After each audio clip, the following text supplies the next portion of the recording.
Assalamualaikum warahmatullahi wabarakatuh.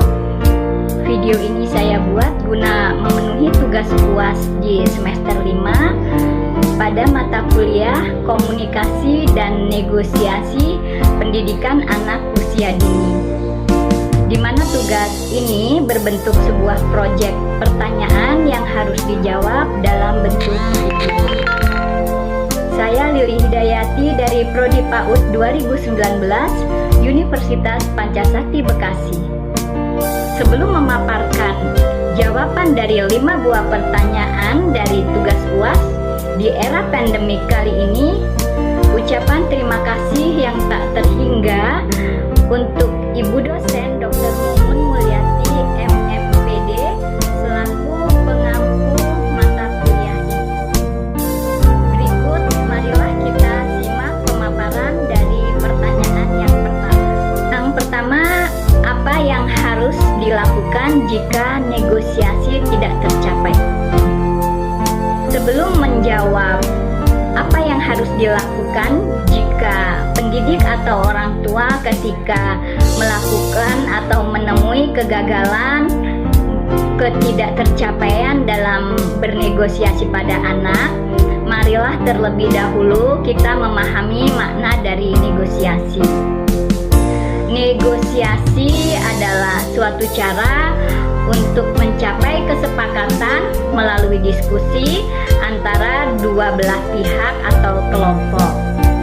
Negosiasi semestinya menjadi ruang untuk saling memberi dan menerima, sehingga anak, pendidik, dan juga orang tua sama-sama dapat berbesar hati menerima keputusan apapun itu.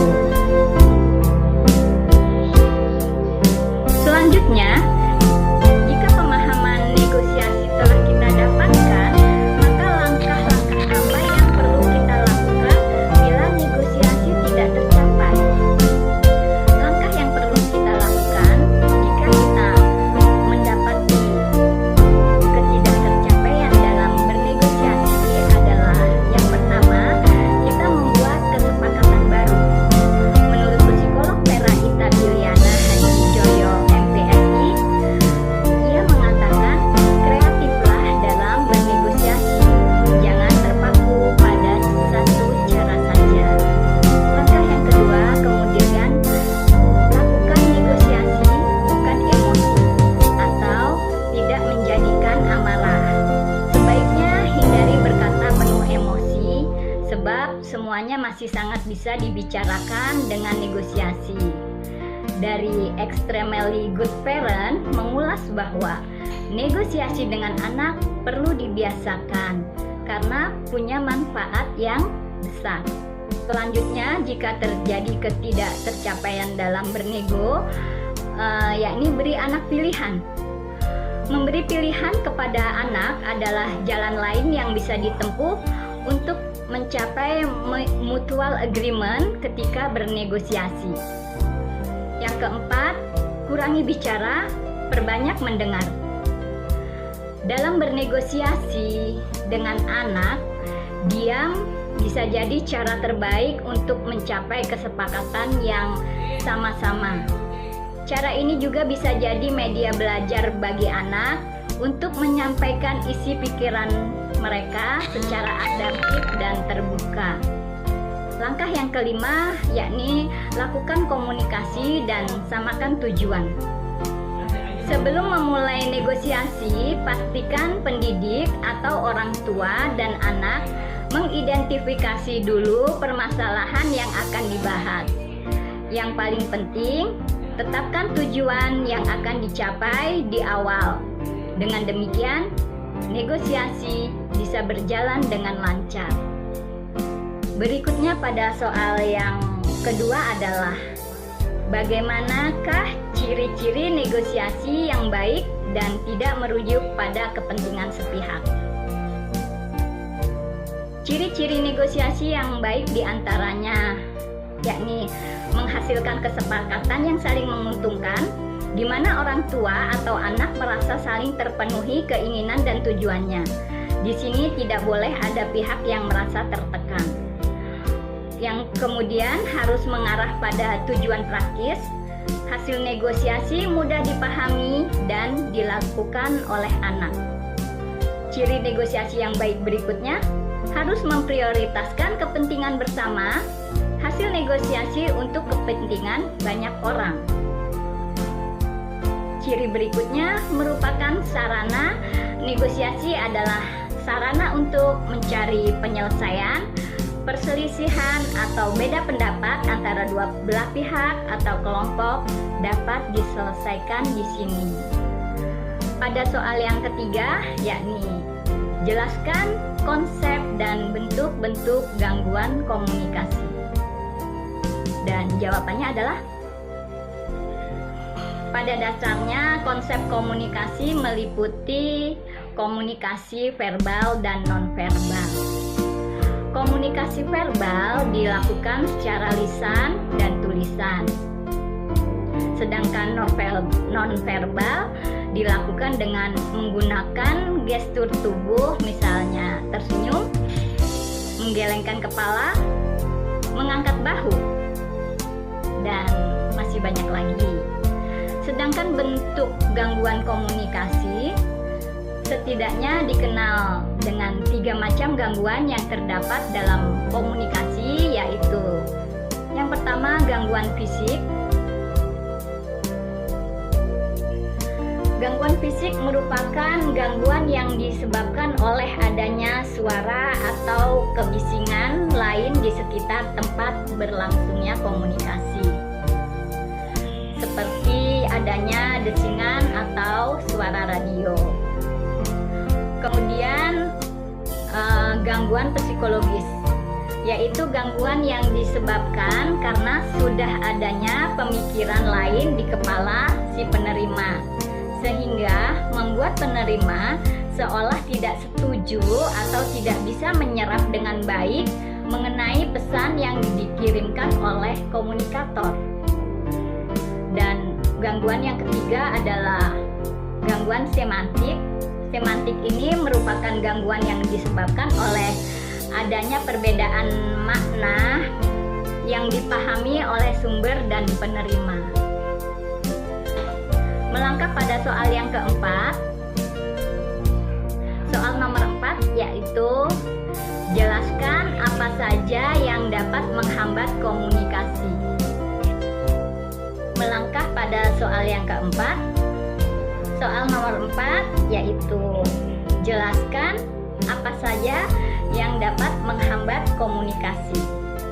Hambatan komunikasi adalah berbagai jenis distraksi ketika komunikasi berlangsung.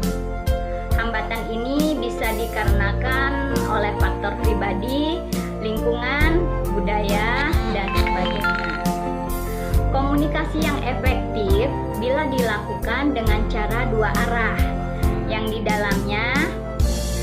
dalamnya terkandung individu yang berbicara, mendengar, dan ada feedback. Meskipun begitu, sering terdapat pesan yang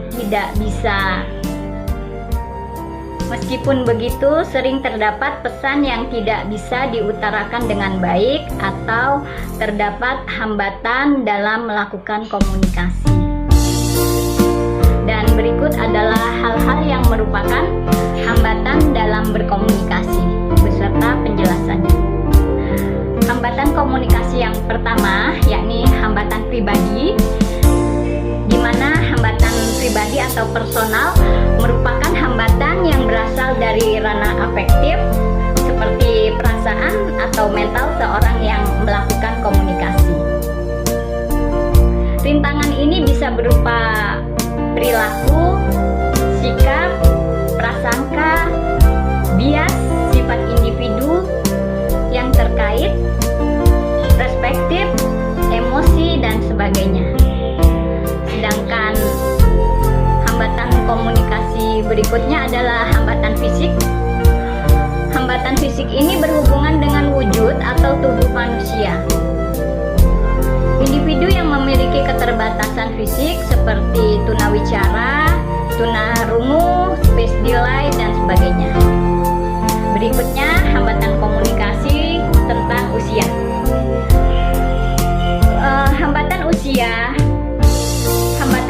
komunikasi yaitu hambatan komunikasi yang berada pada jarak usia antara komunikator dengan komunikan. Jarak usia ini tentu sangat berpengaruh karena dari segi bahasa dan lingkungan yang terus berkembang akan membuat partisipan komunikasi kesulitan untuk menyamakan maksud dari sebuah kata atau pernyataan. Dan hambatan selanjutnya adalah pada budaya. Hambatan budaya dalam komunikasi diantaranya adalah sistem nilai yang dijunjung seperti bahasa dan keyakinan. Sistem nilai bisa menjadi hambatan apabila dalam melakukan komunikasi salah satu partisipan tidak sengaja melanggar sistem nilai yang diyakini. Bahasa pun merupakan hambatan. Hambatan komunikasi juga berlaku pada bahasa, di mana di dalamnya mencakup cara pengucapan. Yang berikutnya adalah hambatan bahasa. Hambatan komunikasi juga berlaku pada bahasa, di mana di dalamnya mencakup cara pengucapan, aksen, cara penuturan yang berbeda-beda. Aksen dan intonasi bahasa yang berbeda bisa membuat kata memiliki makna atau maksud yang berbeda pula. Dan hambatan yang terakhir adalah lingkungan. Dari setiap hambatan komunikasi yang ada, tidak semuanya berasal dari individu, namun ada aspek lingkungan yang bisa sangat berperan. Contohnya, ketika berlangsung pembelajaran, siswa gaduh karena kebisingan tersebut, maka komunikasi yang efektif tidak dapat tersampaikan dengan baik. Nomor 5, berilah contoh komunikasi yang baik dengan anak usia dini.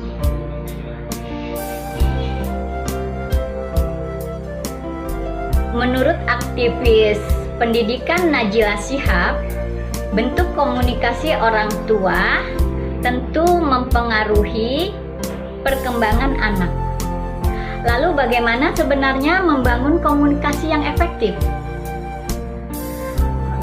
Berikut cara membangun komunikasi dengan anak menurut aktivis yang juga lulusan Fakultas Psikologi Universitas Indonesia tersebut. 7 cara komunikasi efektif dengan anak.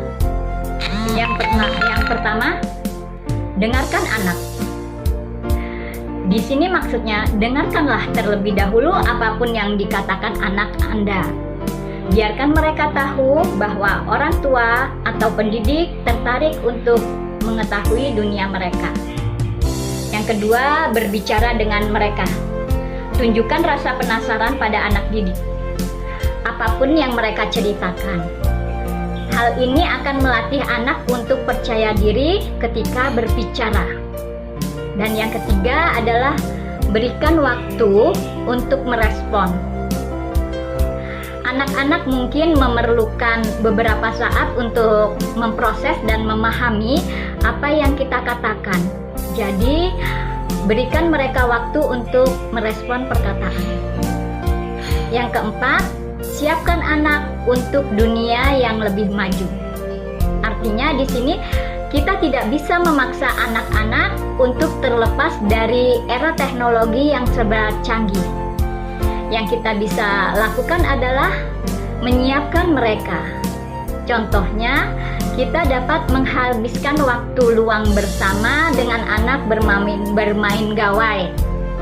Orang tua yang baik akan menyiapkan dan membimbing mereka.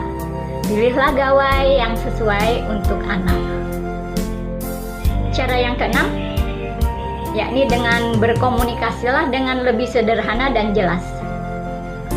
Berikan kata-kata motivasi, buatlah anak merasa aman, dan berikan anak kebebasan penuh untuk memperkaya sesuai